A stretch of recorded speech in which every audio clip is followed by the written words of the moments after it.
Hello again, everyone. Todd Michael Putnam here from D&D Creative Table Designs, and welcome to another adventure table idea. This is the Swamp Temple of the Yuan-ti. The Swamp Temple of the Yuan-ti.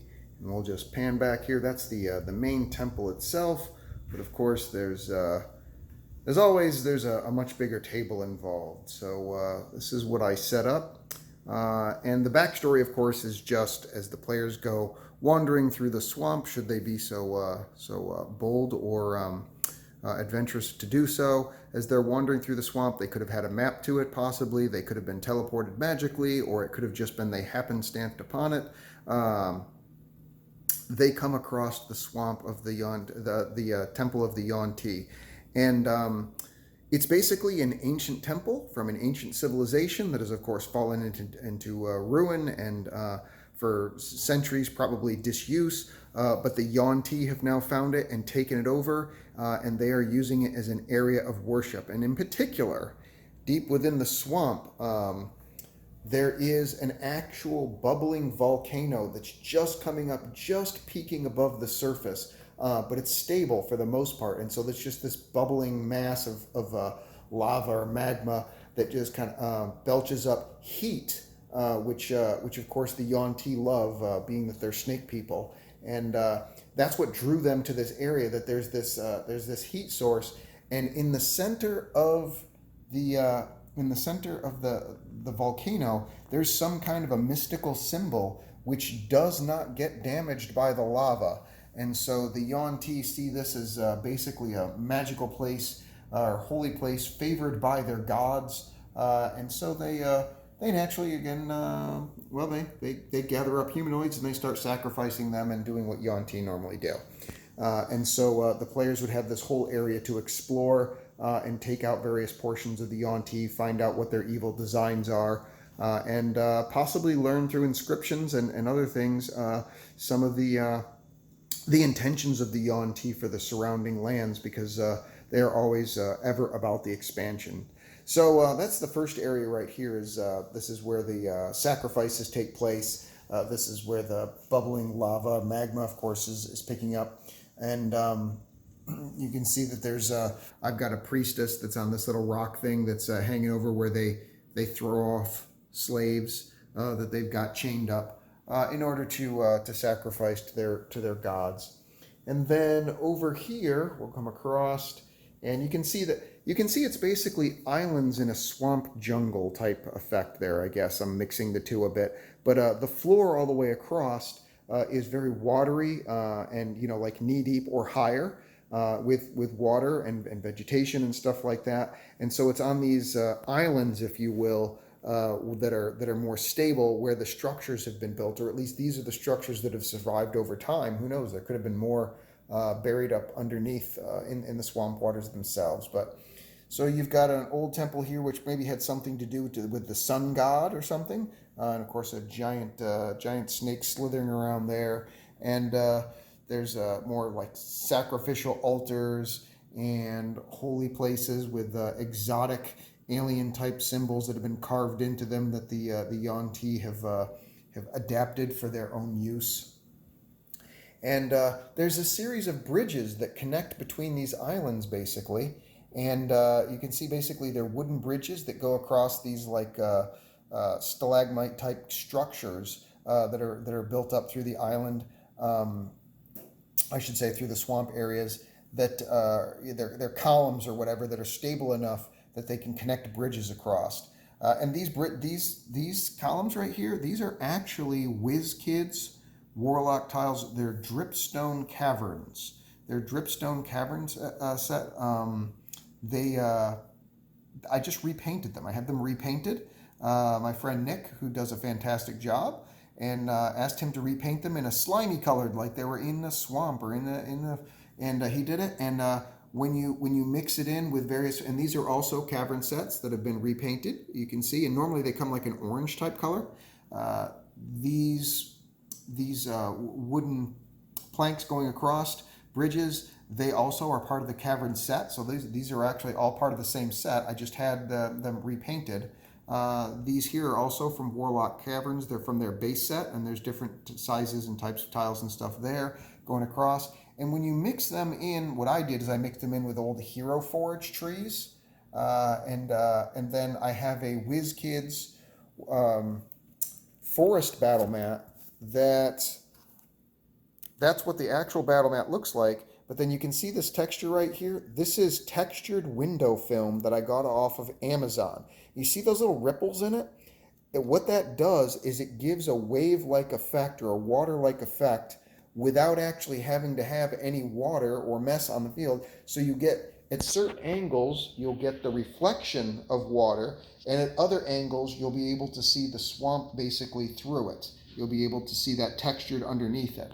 So that's between those things, and then the Hero Forge trees and bushes that I got, and then some WizKids alligator minis and stuff like that. I was easily able to create a swamp-like feel. So that's what these bridges are that are going across, number of sets. And then you come over to here, there's another building, and I've got a Medusa type mini up here with some various idols and things. Same thing with here, there's another Medusa up there, and it's more like broken down. You can see obviously that there's a great wear and tear over time. Maybe there were earthquakes or a dragon attack, or who knows what happened, but clearly the temple has seen better times, and the swamp/jungle has taken over most of it to begin with. Again, you can see, here's another good, depending on how the sunlight is, you get a very watery type effect from the angle from that window filter.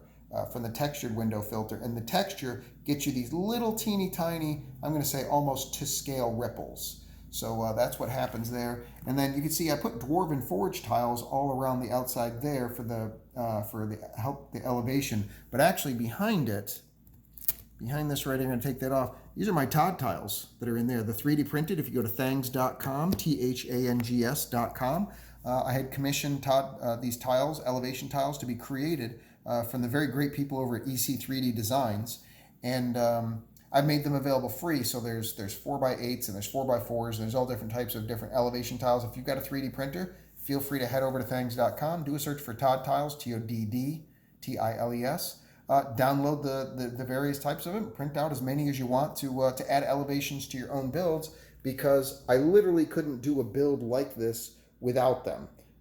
It's just Dwarven Forge has some elevation stuff in there, but they're just 2x2 bricks, and they're extremely expensive. Of course, if you can craft with foam or anything, by all means do that too. Do whatever works for you.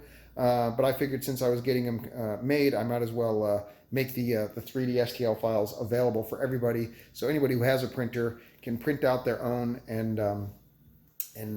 be able to use them.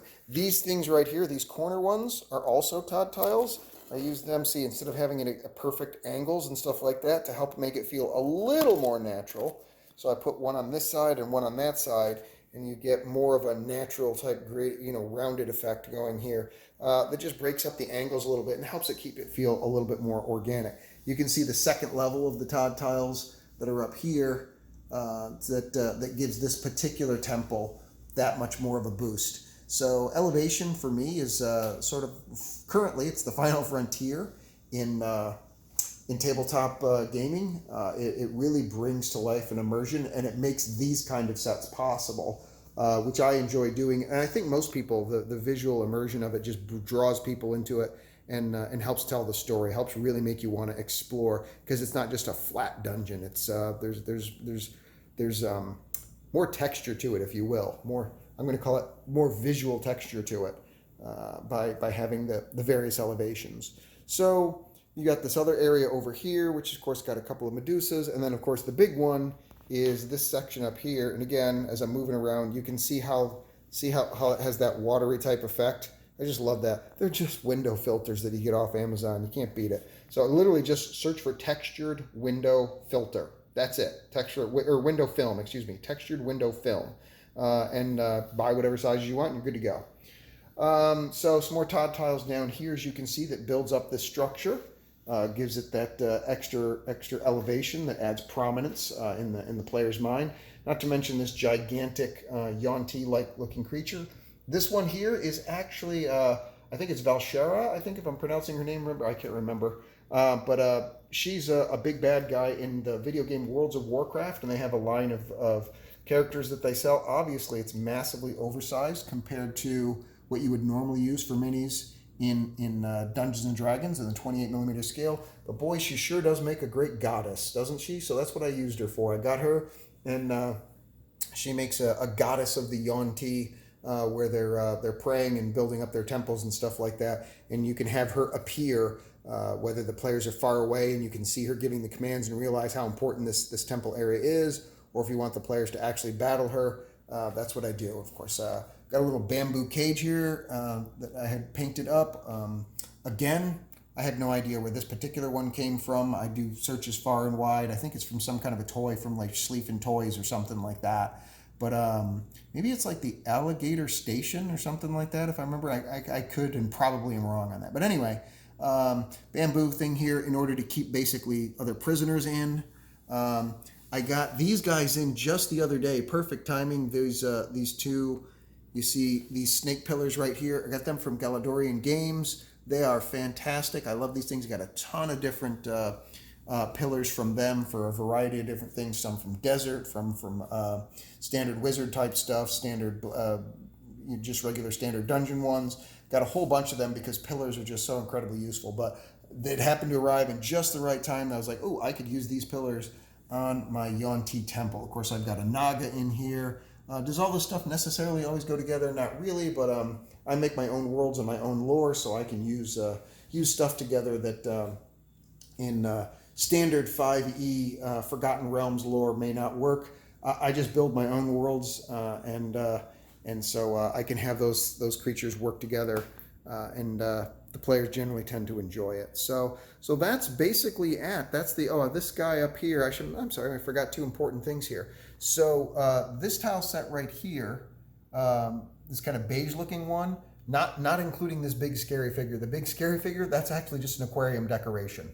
That right there belongs in a fish tank. But boy, it sure matches this pretty good, doesn't it? And this tile set right here is from Lunsdargent Workshop. LUNESDARGENT workshop.com.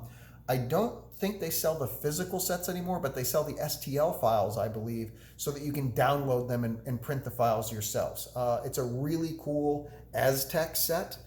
They've got all kinds of interesting pieces like these ones over here. And of course, it all comes apart so you can put it together in various formats or whatever, however you want to arrange it for your use.